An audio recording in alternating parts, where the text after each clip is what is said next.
Olá alunos, tudo bem? Eu sou o professor Alberto Veras e neste curso estamos estudando as técnicas e as peculiaridades da redação jurídica. Na aula passada nós vimos a definição, os requisitos e o conteúdo de uma petição inicial, documento jurídico responsável por romper a inércia judicial e instaurar um processo. Já nesta aula, vamos estudar um pouco sobre a contestação, que está disciplinada no artigo 335 ao artigo 342 do Código de Processo Civil. Bom, alunos, a contestação é o documento utilizado pelo réu para se defender das alegações que foram feitas contra ele pela parte autora do processo. É neste momento que o réu, por meio do seu advogado, deverá apresentar todas as questões fáticas e jurídicas que levarão ao julgamento de improcedência da ação proposta pelo autor com a petição inicial. É importante ressaltar que a ação de se defender em juízo não é imposta ao acusado, sendo encarada pela maioria da doutrina como um ônus da parte.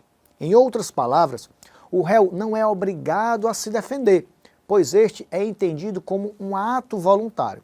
Contudo, caso não se defenda, o réu sofrerá as consequências da revelia, já que os fatos que não forem contestados, em regra, são considerados como verdadeiros. Mas afinal, o que deve conter na contestação do réu? Como já dito anteriormente, a contestação é o meio utilizado pelo réu para se defender e contra-argumentar o que foi dito contra ele na petição inicial. A lei diz que incumbe ao réu alegar na contestação toda a matéria de defesa, expondo as razões de fato e de direito com que impugna o pedido do autor e especificando as provas que pretende produzir. Com isso, podemos perceber que, em uma contestação, é fundamental que conste todas as alegações de defesa devidamente fundamentadas nas normas jurídicas brasileiras, bem como as provas que serão utilizadas para comprovar a sua defesa e o seu direito. Nesse caso, a prova documental já deve vir anexada à contestação. Agora vamos analisar as partes deste documento de defesa. Assim como na petição inicial, a contestação se inicia com o cabeçalho, também conhecido como endereçamento. Nele deve constar o mesmo juízo competente, já consolidado na inicial, e logo abaixo o número de referência do processo. Em seguida temos a qualificação das partes, também parecida com a inicial. Porém, como as partes já foram devidamente qualificadas na inicial, não há necessidade de repetir todos os seus dados, bastando indicar o nome das partes e utilizar a expressão já devidamente qualificada nos autos do processo em epígrafe. A qualificação completa é opcional e é indicada caso esteja faltando algum dado importante do réu na petição inicial.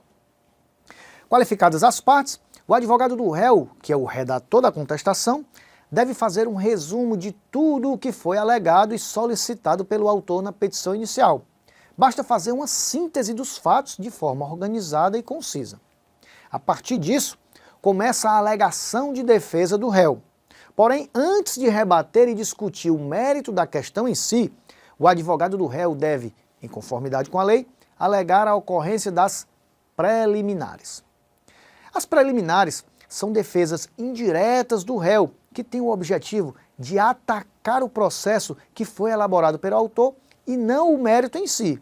Elas podem ser peremptórias, que resultam na extinção do processo, ou então dilatórias, que têm o poder de estender o processo no tempo.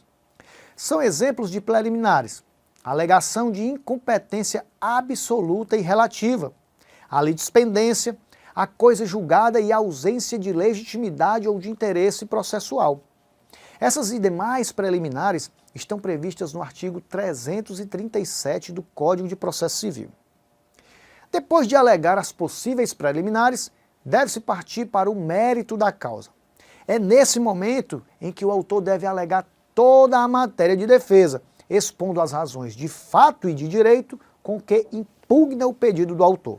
Essa parte é dividida em dois tópicos: preliminares de mérito, indireta ou prejudicial, que é a prescrição e a decadência, e o mérito direto ou em sentido estrito, sendo este a motivação, a fundamentação. Neste tópico, o réu deve utilizar o direito a seu favor para fundamentar a sua contestação, assim como fez o autor na petição inicial. Para rebater os pontos alegados na inicial, a parte ré pode utilizar as leis, entendimentos doutrinários e jurisprudenciais, dentre outros, a fim de que defender o seu direito e contra-atacar as alegações e os pedidos do autor. Depois de se defender, o réu deve partir para os seus pedidos. Neste momento, o advogado do réu deve realizar o pedido de improcedência da ação, bem como reiteração do pedido de acatamento das preliminares, quando for o caso, pedido de procedência da reconvenção e eventuais requerimentos de ordem processual, como a concessão de benefícios da gratuidade da justiça, por exemplo. Em seguida, é o momento das provas, em que devem constar as especificações e o pedido de acolhimento das provas que o réu pretende produzir para provar a sua inocência e impugnar as alegações do autor. Por fim, e assim como na petição inicial, temos o fechamento, constando o local, a cidade e o estado, a data, o nome, a assinatura e o número da OAB do advogado do réu. E lembre-se, em todo o texto da contestação é importante prezar pela objetividade, clareza e concisão, a fim de tornar a leitura mais compreensível e persuasiva ao juiz. Então, meus alunos, por hoje nós vamos ficando por aqui e para complementação dos conhecimentos de vocês, orientamos a realizar a leitura do material que se encontra na sua área do aluno. Lá você também encontrará um modelo de estruturação de um exemplo concreto de uma contestação, além de algumas dicas para a redação deste documento. A leitura desse material irá facilitar a sua compreensão em relação à elaboração de uma contestação na prática. Então, bons estudos, um grande abraço e até o nosso próximo encontro.